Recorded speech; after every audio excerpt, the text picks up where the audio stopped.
Hello students, आज इस video में हम class 6 book R S. Agarwal chapter 10 ratio proportions and unitary method exercise 10A question 12 से स्टार्ट करेंगे।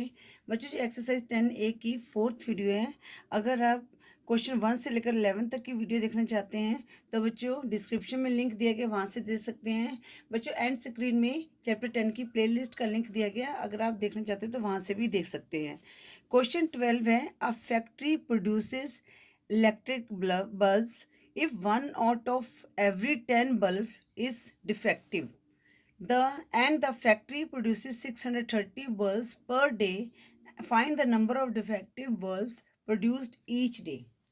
तो बच्चों, अब यहाँ पर देखो कैसे करना है इस क्वेश्चन को, है ना।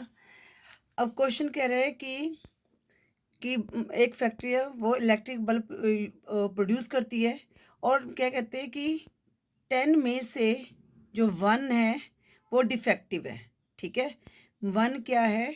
डिफेक्टिव पीस है।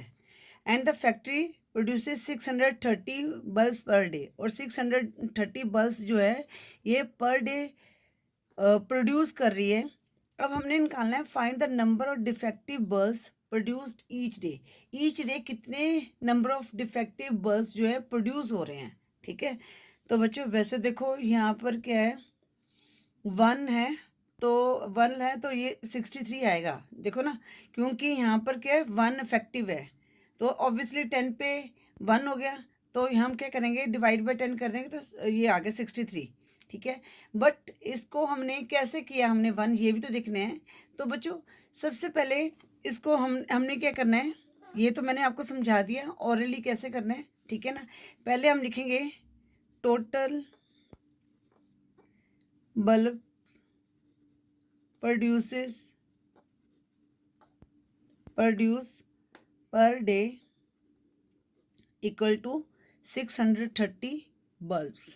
ठीक है, अब वो कह रहे हैं कि out of every 10 bulbs defective built 1। ठीक है, तो अब हमने क्या करना है कि एक डिफेक्टिव तो 1 हो गया, तो ऑब्वियसली जो 9 बल्ब हैं ये हमारे क्या हैं, ये लाइट देते हैं। ठीक है ना, तो इसको लाइटिंग बल्ब भी बोल सकते हैं हम। तो पहले क्वेश्चन को पहले हम निकालते हैं कि डिफेक्टिव बल्ब। ठीक है ना, तो क्वेश्चन क्या कह रहे हैं, आउट ऑफ एवरी 10 बल्ब्स, ठीक है, डिफेक्टिव बल्ब इज 1 बल्ब। ठीक है, अब हम निकाल लेते हैं कि कितने जो बल्ब है जो ठीक हैं, लाइटिंग देते हैं। तो लिखेंगे आउट ऑफ एवरी 10 बल्ब्स। जो निकालने का तरीका है इसका वो मैं आपको समझा रही हूँ। लाइटिंग बल्ब्स क्या हो जाएंगे बच्चों, 10 माइनस 1, 9 बल्ब हो गए, -1 है ये, कितने आ गए, 9 आ गए। ठीक है, अब इनकी रेशियो क्या बनी, 1:9। ठीक है, तो रेशियो ऑफ डिफेक्टिव, हाँ क्योंकि रेशियो वाला चैप्टर है ना, इसलिए हम उसके अकॉर्डिंग करेंगे। Bulbs to lighting bulbs,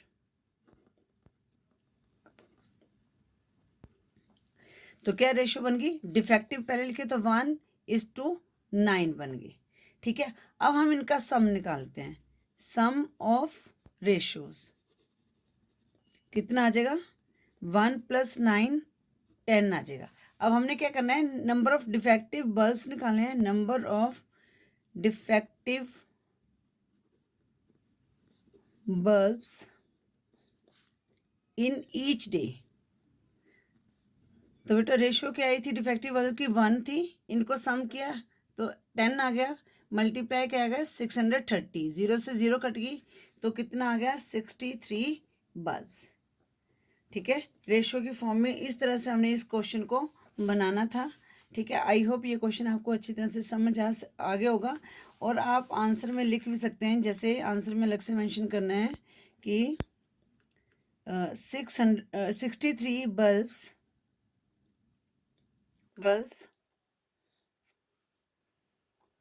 63 bulbs of defective produced each day, produced each day। ठीक है बच्चों, ये हो गया क्वेश्चन 12। अब हम करते हैं क्वेश्चन 13। क्वेश्चन 13 क्या है? Find the ratio of the price of a pencil to that of a ball pen if pencil cost ₹96 per score. अब पर स्कोर का मतलब होता है बच्चों 20, ठीक है ना, एंड बॉल पेन कॉस्ट ₹50.40 पर डजन, और 50.40 पर डजन मीन्स डजन में कितने होते हैं? 12 होते हैं, ठीक है। अब ये जो 96 है ये 20 पेंसिल की कॉस्ट है, और ये यहाँ पर ₹50.40 है, 12 पेन्स की कॉस्ट है, ठीक है। तो बच्चों सबसे पहले हमने क्या करना है? वन पेन का निकालना है। हमने क्या निकालना है? रेशियो निकालनी है ना। तो पहले हम वन पेन की निकालें, क्योंकि ये भी डिफरेंट है कॉस्ट, और इसकी डजन्स में है। तो हम पहले वन पेंसिल, पहले वन पेंसिल या वन बॉल पेन की निकालेंगे। तो पहले लिखेंगे price of one score pencil, ठीक है ना। तो हम लिखेंगे, तो इसका मतलब 20 पेंसिल होगी। प्राइस ऑफ 20 पेंसिल, वो कितने बच्चों? ₹96। अब वन स्कोर इक्वल टू कितना हो गया? 20, ठीक है। एक स्कोर में कितनी पेंसिल होगी? 20 पेंसिल होगी। अब हम निकालते हैं प्राइस ऑफ वन पेंसिल। तो क्या करेंगे? 96 को 20 से डिवाइड करेंगे, तो ये अब किस पे चला जाएगा? अगर डायरेक्ट करना चाहिए वैसे तो कट जाएगा ये। 4 5 ज़ा 20, 4 2 ज़ा 8, 4 8 ज़ा 16, ठीक है। अब ये 28 को 5 से या डिवाइड कर दो, ठीक है। 28 को 5 से डिवाइड करते हैं ऐसे, 5 5 ज़ा 25, 8 में से 5 बच गया 3, नहीं 4 4 ज़ा 16 बेटा, 4 4 ज़ा 16। तो यहाँ पर 24 आया, तो 5 4 ज़ा 20, 4 रिमाइंडर बचा, तो यहाँ पर 8 आएगा, 40 आया ना ये।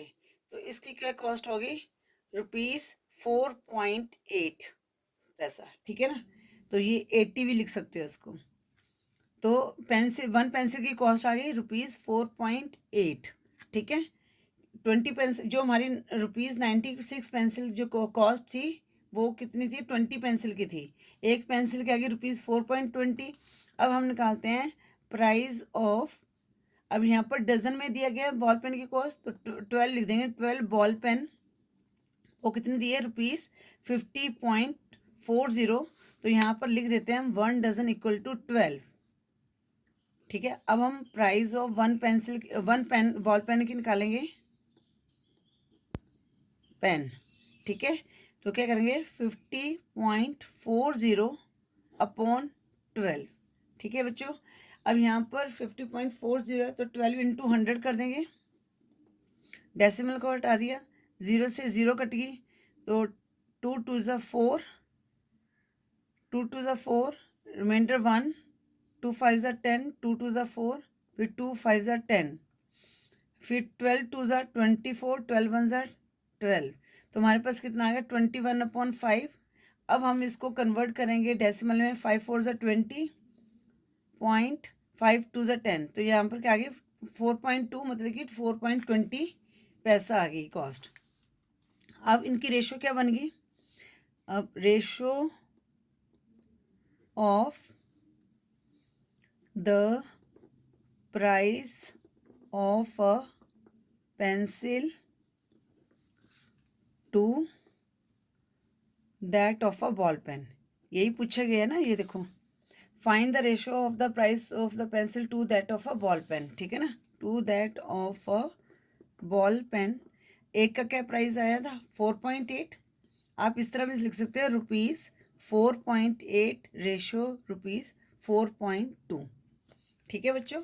या 80 भी लिख दो, कोई दिक्कत नहीं है। तभी कई मतलब कि टीचर्स अगर 0 लगाते तब भी कोई दिक्कत नहीं बच्चों, ठीक है ना।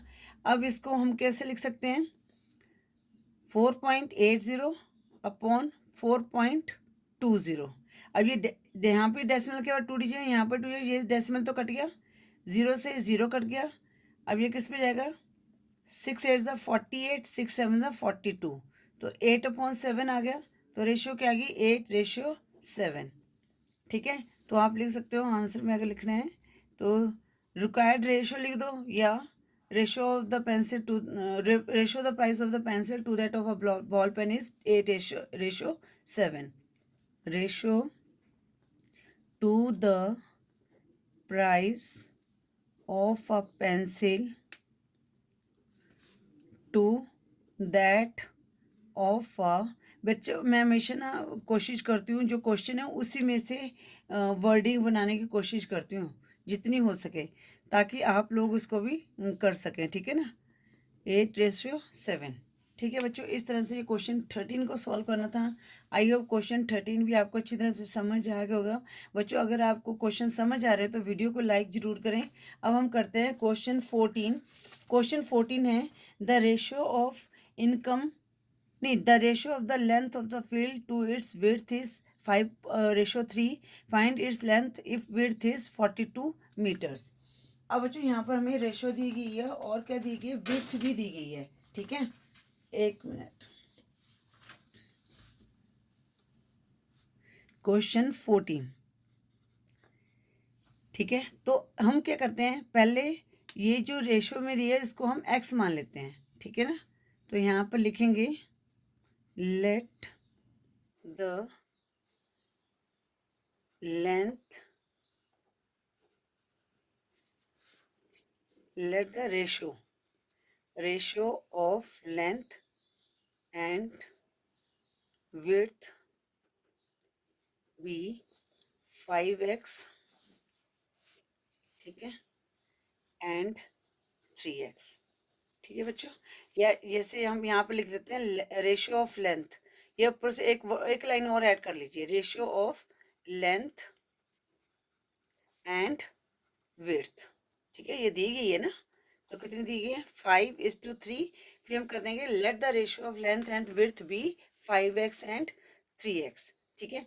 अब बच्चों यहाँ पर क्या दी गई है, विड्थ दी गई है 42 मीटर। विड्थ कितनी दी गई है, 42 मीटर। इट मीन्स जो हमारा 3x विड्थ जिसको माना है वो किसके इक्वल है, 42 के इक्वल है, ठीक है। अब हम x की वैल्यू निकालते हैं, 42/3, 3 1 3, 3 4 12, तो x की वैल्यू क्या आ गई, 14 आ गई, ठीक है। और हमें क्या चाहिए था, फाइंड इट्स लेंथ, ठीक है ना। विड्थ तो हमें 42 मिली, हमें लेंथ निकालनी है, x की वैल्यू 14 आ गई, तो हम लिखेंगे लेंथ इक्वल टू कितने हैं, 5x है, तो 5 × 14 तो कितना आ जाएगा, 70 सेंटीमीटर, है ना, 70 मीटर 70 मीटर। तो हमारे पास आंसर क्या आ गया, मीटर में आ गया बच्चों, ठीक है। इस तरह से आपने ये क्वेश्चन 14 को सॉल्व करना था। अब क्या बोलते हैं, अब हम करते हैं क्वेश्चन 15, ठीक है बच्चों। आई होप क्वेश्चन 14 आपको समझ आ गया होगा। तो मैं एक बार से दोबारा इसको एक्सप्लेन कर देती हूँ। देखो बच्चों, क्वेश्चन क्या है, the ratio of length of a field to its width is 5:3। तो ये दी गई है ratio of length and width कितनी दी गई है, 5:3। तो हम जब भी रेशियो में दिए तो हम इसको वेरिएबल ऐड कर देते हैं, तो हम लिखते हैं let the length and width be 5x and 3x। और विड्थ क्या दी है, 42 मीटर दी है। इट मीन्स जो ये 3x विड्थ दी है ये किसके इक्वल है, 42 के इक्वल है। अब हमने x की वैल्यू निकाली, x की वैल्यू 14 आ गई। लेंथ कितनी मानी गई थी, 5x थी, 5x रेशो थी, तो हमने x की जगह 14 लिख दिया और 5 से मल्टीप्लाई कर दिया, तो कितने आ गई, 70 मीटर आ गई क्वेश्चन 14 का आंसर। अब हम करते हैं क्वेश्चन 15। क्वेश्चन 15 है the ratio of income to saving of a family is 11:2. Find the expenditure if the saving is rupees 1520. अब बच्चों हमने इसको क्या मान लेना है, x मान लेना है। पहले हम लिखते हैं रेशो, ठीक है। थोड़ा सा जो बुक में दिया गया वो लिख लेना है हमने, ratio of income to saving of a family, ठीक है। ये कितने दिए गए, 11:2। अब हम इसको x मान लेते हैं, तो यहाँ पे लिखेंगे let the ratio of income to saving of a family be, ठीक है बच्चों। अब पहले इनकम है तो इनकम कितनी होगी, 11x एंड 2x। ठीक है, अब वो क्या कह रहे हैं कि फाइंड द एक्सपेंडिचर को हमने फाइंड करना है if the saving is ₹1520। Saving कितनी दी गई है बच्चों? 1520 रुपीज़। ठीक है, अब एक्सपेंडिचर हम कैसे निकालते हैं? Income minus saving. बट अब हमारे पास इनकम तो है नहीं, तो हमारे पास 1520 है और हमारे पास क्या है? सेविंग की रेशियो है 2x। इट मीन्स 2x जो है वो ₹1520 के इक्वल है। अब हम x की वैल्यू निकालते हैं। 1520/2, 2 7 ज़ा 14, 2 6 ज़ा 12, 0 आ गए। ठीक है, तो ये हमारे पास क्या आ गई? एक्स की वैल्यू ₹760 आ गई। अब हमने क्या करना है? यहाँ पर इनकम को निकाल लेना है। इनकम कितनी दी गई है? इनकम हमारे पास है 11x है, तो कितनी होगी? 11 इंटू 760। तो 760 को 11 से मल्टीप्लाई करेंगे तो कितना आ जाएगा? 067। बच्चों वैसे ना एक वैदिक मैथ की ट्रिक है, तो ये वाली ट्रिक मैंने ना एक नए चैनल है, तो उस चैनल का लिंक आपको मिल जाएगा, तो आप उसको मतलब कि कर लीजिए, सब्सक्राइब कर लीजिए, तो आपको ये जो है शॉर्ट ट्रिक्स मिल जाएंगी वहाँ पर। तो कितना आ गया? ₹8360 आ गया। ठीक है बच्चों, तो इनकम कितनी आ गई? 8360। हमने क्या निकालना था? एक्सपेंडिचर। एक्सपेंडिचर कैसे निकालते हैं? Income minus saving. इनकम हमने निकाल लिया ₹8360 माइनस सेविंग तो हमें ऑलरेडी दिया है ₹1520। अब 1520 को माइनस करेंगे। 0 6 में से 2 लेस किया 4, 3 में से 5 लेस नहीं हो सकता, तो 30 में से 5 लेस किया, कितना आया? 8। यहाँ रह गया 7, 1 माइनस किया, कितना आ गया? 6। तो हमारा एक्सपेंडिचर कितना आ गया? ₹6840। ये आ गया क्वेश्चन 15 का आंसर। देखो बच्चों कितना इजी है। ठीक है ना, हमने क्या किया? रेशो को x मान लिया। ठीक है, फिर सेविंग हमें दी थी, तो जो सेविंग की रेशो थी वो इसके इक्वल है। फिर हमने x की वैल्यू निकाल दी, फिर हम इनकम निकाल दी x की वैल्यू लगाकर, फिर हमने एक्सपेंडिचर निकालना है, तो एक्सपेंडिचर में क्या होता है? Income minus saving. तो ये हमारे पास एक्सपेंडिचर आ गया ₹6840। ठीक है, ये आ गया क्वेश्चन 15 का आंसर। अब हम करते हैं क्वेश्चन 16। क्वेश्चन 16 भी बिल्कुल सेम है बच्चों। अब यहाँ पर क्या सेविंग निकालने हैं? इनकम दी गई है और जो रेशियो दी गई है इनकम टू एक्सपेंडिचर दी गई है, तो यहाँ पर भी हम लिखेंगे ratio of income to expenditure. ठीक है, ऑफ अ फैमिली इज कितनी दी है? 7:6 दी गई है। ठीक है, पहले तो हम मान लेते हैं उसको, let the ratio of income to expenditure of a family be 7x and 6x। ठीक है, आप वैसे इतना भी लिख सकते हो, let the ratio of income to expenditure 7x and 6x। ठीक है, अब यहाँ पर क्या दिया गया बच्चों? इनकम दी गई है, सेविंग को निकालना है। तो इनकम कितनी दी गई है? ₹14,000। ₹14,000। अब जो इनकम की रेशियो क्या थी? 7x थी। इट मीन्स जो 7x है वो 14,000 के इक्वल है। x इक्वल टू 14,000 अपॉन 7, 7 2 ज़ा 14, तो कितना आ जाएगा? 22,000। तो x की वैल्यू क्या आ गई बच्चों? 2000 आ गई। अब हमने क्या निकालना है? इक्वल सेविंग को निकालना है। ठीक है ना, तो सेविंग हम कैसे निकालेंगे? Income minus expenditure. ठीक है, तो अब पहले हमें क्या चाहिए? इनकम है, एक्सपेंडिचर चाहिए, तो एक्सपेंडिचर की क्या रेशियो है? 6x है। एक्सपेंडिचर की वैल्यू निकालेंगे। एक्सपेंडिचर हमारे पास क्या है? 6x है, तो 6 इंटू 2000 हमारे पास कितना आ गया? ₹12,000 आ गया। ठीक है, अब हमने सेविंग को निकालना है, तो सेविंग में भी हम क्या करेंगे? इनकम माइनस एक्सपेंडिचर करेंगे। इनकम हमारे पास थी ₹14,000 माइनस ₹12,000, तो 14 में से 12 माइनस किया तो कितना आ गया 2000। तो हमारे पास कितनी आ गई जो सेविंग कितनी आ गई क्वेश्चन 16 की ₹2000। देखो बच्चों कितने इजी क्वेश्चन है। अगर आपको क्वेश्चन समझ आ रहे हैं तो प्लीज़ वीडियो को लाइक जरूर करें। अब हम करते हैं क्वेश्चन 17। बच्चों क्वेश्चन 17 है the ratio of zinc and copper in an alloy 7:9 is the weight of a copper in an alloy is 11.7 kg, find the weight of zinc in it. तो बच्चों इसको हम इस तरीके से जैसे मैं अभी तक कराते हुए वैसे भी कर सकते हैं, ठीक है। आप वैसे ही करो, इसको करने के कई तरीके हैं, तो पर आप जैसे आपको मैंने अभी कराया है इस तरह से ही करो, ठीक है। तो यहाँ पर लिखेंगे हम ratio of zinc and copper in an alloy, वो कितना है 7:9 है। तो हम लिखेंगे let the ratio of zinc and copper be 7x and 9x, ठीक है। अब वेट ऑफ कॉपर दिया गया है, weight of copper in an alloy भी लिख सकते हैं हम 11.7 kg। इट मीन्स जो कॉपर की रेशियो क्या है 9x है, 9x इक्वल टू 1.7, ठीक है। x equal to 1.7 upon 9। अब जो ये किस पे चल जाएगा 9 1 ज़ा 9, रिमाइंडर क्या बचा 2, अब पॉइंट लगा देंगे 27, 9 3 ज़ा 27, तो x की वैल्यू क्या आ गई 1.3।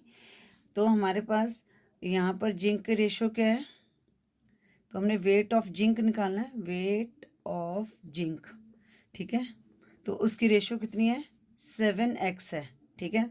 तो 7 इंटू 1.3, तो 7 3 21, 1 2 कैरी पॉइंट लग जाएगा, 7 1 7 प्लस 9.1 kg आ गया, ठीक है, ये kg में, ठीक है। तो वेट ऑफ जिंक कितना आ गया 9.1 kg आ गया, ठीक है बच्चों। इस तरह से आपने ये क्वेश्चन 17 को करना था। अब हम करते हैं क्वेश्चन 18।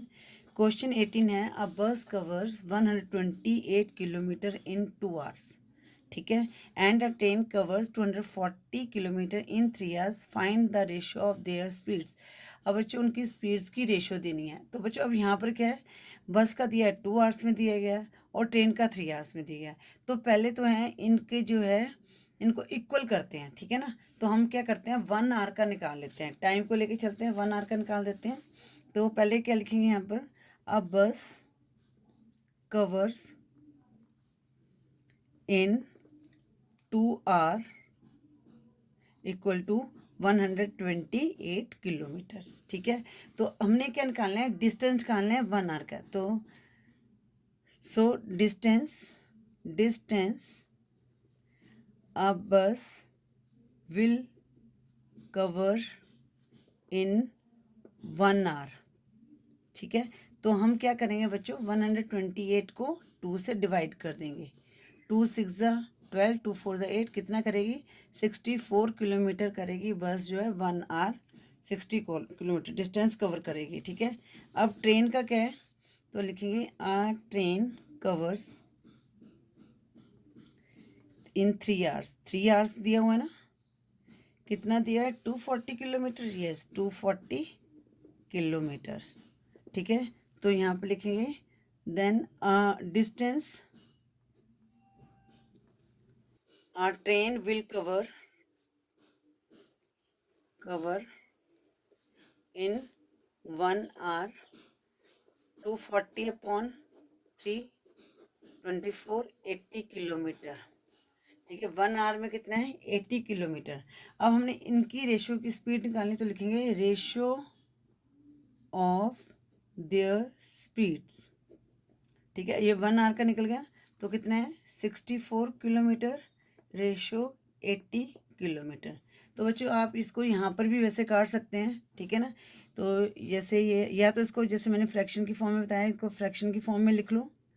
अब ये किसे 8 10 ज़ा 80, 8 8 ज़ा 64, यहाँ पर 2 4 ज़ा 8, 2 5 ज़ा 10, तो कितना आया 4/5। तो इनकी रेशियो क्या आ गई 4:5, ठीक है। तो यहाँ पर लिख सकते हैं आंसर में ratio of their speed is 4:5। ठीक है बच्चों, ये आंसर आ गया। या इसको ऐसे फ्रैक्शन हम सीधा भी ऐसे काट सकते हो बच्चों। 8 8 64, 8 10 80, 2 4 8, 2 5 10, इस तरह से भी काट सकते हैं। ठीक है ना, तो यहाँ का एक बार आपको बता देती हूँ, वैसे आपको लोगों को पता ही होगा। ठीक है बच्चों, इस तरह से हमने क्वेश्चन 18 को सॉल्व करना था। अब हम करते हैं question 19। Question 19, from which of the given pairs find which ratio is larger. तो बच्चों पार्ट 1 है 3:4 एंड 9:16। तो पहले इनको हम फ्रैक्शन की फॉर्म में लिखते हैं। तो बच्चों आपको याद होगा फ्रैक्शन में हम क्या करते थे, इनका एलसीएम ले लेते थे। तो यहाँ पर क्या है, 4 और 16 का एलसीएम क्या आएगा, 4 1 ज़ा 4, 4 4 ज़ा 16। तो 16 एलसीएम आया। तो हमने क्या करना है बच्चों, डिनोमिनेटर को सेम करना है। ठीक है, तो यहाँ पर डिनोमिनेटर क्या है, 4 से मल्टीप्लाई करेंगे तो 16 आएगा। तो यहाँ पर ऊपर भी हमने न्यूमरेटर को भी 4 से मल्टीप्लाई करना है, तो 12 आ गए यहाँ पर। उसके बाद 9/16, तो यहाँ पर क्या 9/16, तो 1/1 आ जाएगा, कितना आएगा 9/16। अब 12/16 और 9/16 में से बिगर कौन सा है बच्चों, और वे 16 सेम है ना डिनोमिनेटर, तो 12 और 9 में से कौन सा बिगर है, 12 बिगर है। तो इसका मतलब 12/16 हमारा बिगर हो गया। तो 12/16 किसकी है, 3/4 इज ग्रेटर देन 9/16। ठीक है, तो it means 3:4 is greater than 9/9:16। ठीक है बच्चों, इस तरह से हमने जो है रेशियो को निकालना होता है कि कौन सा इसमें से बिगर है। ठीक है बच्चों, तो इस तरह हम क्वेश्चन 20 करेंगे। क्वेश्चन 20 क्या है, नहीं क्वेश्चन 20 ने पार्ट 2, 5:12 और 17:30 फ्रैक्शन की फॉर्म में लिखा। 17/30, इनका एलसीएम लेंगे 12 और 30 का, तो किस पे जाएगा ये, 3 4 ज़ा 12, 3 10 ज़ा 30, 2 2 ज़ा 4, 2 5 ज़ा 10, आगे नहीं जा रहा, 5 2 ज़ा 10, 10 2 ज़ा 20, 23 ज़ा 60। तो इनका क्या आया, हमारा 60 आया एलसीएम। तो जैसे हम यहाँ पर लिख सकते हैं एलसीएम ऑफ 12 एंड 30 इज 60। और डिनोमीटर सेम करना है, 5/12 है। अब 12 के टेबल में जो 60 है वो किस पे आता है, 5 पे आता है। ठीक है, अब ऊपर नीचे हम एक ही नंबर से करेंगे, तो 5 5 ज़ा 25, 12 5 ज़ा 60। अब हम 17/30 है, तो 30 को हम 2 से मल्टीप्लाई करेंगे, 60 आएगा। तो न्यूमरेटर को 2 से मल्टीप्लाई किया, 72 ज़ा 34। तो हमारे पास क्या आ गया, 25/60 और 34/60। अब 25 और 34 में से कौन सा बिगर नंबर है, 34। तो इसका मतलब 34/60 जो है लार्जर नंबर है। तो 5:12 इज स्मॉलर देन 17:30। ठीक है बच्चों, इस तरह से आपने ये पार्ट 2 को सॉल्व करना था। अब हम करते हैं पार्ट 3। पार्ट 3 में क्या दिया गया है, 3:7 और 4:9 फ्रैक्शन की फॉर्म लिखेंगे, 3/7, 4/9। अब ये किसी एक नंबर पे नहीं करते, तो एलसीएम क्या आया, 63 आया। तो लिखेंगे एलसीएम ऑफ 7 एंड 9 इज 63। तो 3/7, तो किस पे करेंगे, 9/9, ऊपर नीचे 9 से मल्टीप्लाई करेंगे तो कितना है, 27/63। यहाँ पर क्या है, 4/9। अब 9 के टेबल में 63 7 पे आएगा, तो कितना आ गया, 28/63। अब यहाँ पर 27/63 और 28/63, 20 और 7 और 28 में से कौन सा बिगर है, 28 बिगर है। तो इसमें 3:7 जो है स्मॉलर है 4:9। इन दोनों में से कौन सा लार्जर हुआ है, 4:9। अब हम करते हैं पार्ट 4। पार्ट 4 क्या है, 1:2 और 13:27। ठीक है बच्चों, तो कितना है, 1/2, 13/27। अब किसी एक नंबर पे नहीं जा रहे, तो इनका एलसीएम क्या आ गया, इनको 27 को 2 से मल्टीप्लाई करेंगे तो कितना आ जाएगा, 54। LCM of 2 and 27 is 54। अब ऑब्वियसली 2 के टेबल में जो 54 है 27 में आएगा, क्योंकि हमने मल्टीप्लाई किया है। तो कितना आ जाएगा, 27/54 और 13/27। तो यहाँ पर 27 को 2 से मल्टीप्लाई करेंगे तो 54 आ जाएगा।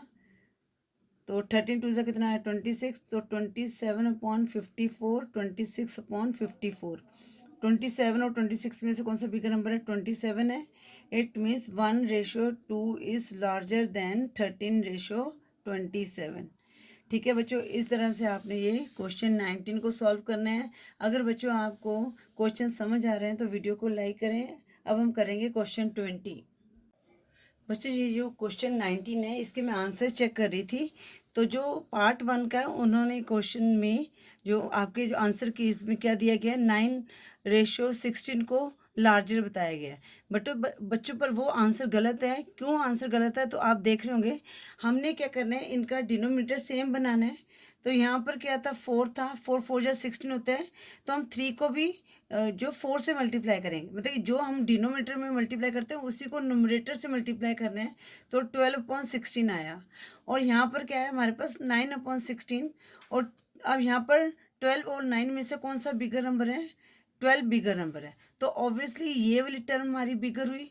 तो ये किसकी वैल्यू है? 3:4 की वैल्यू है। तो जो फर्स्ट पार्ट है उसका आंसर क्या है? 3:4, ये हमारा लार्जर है।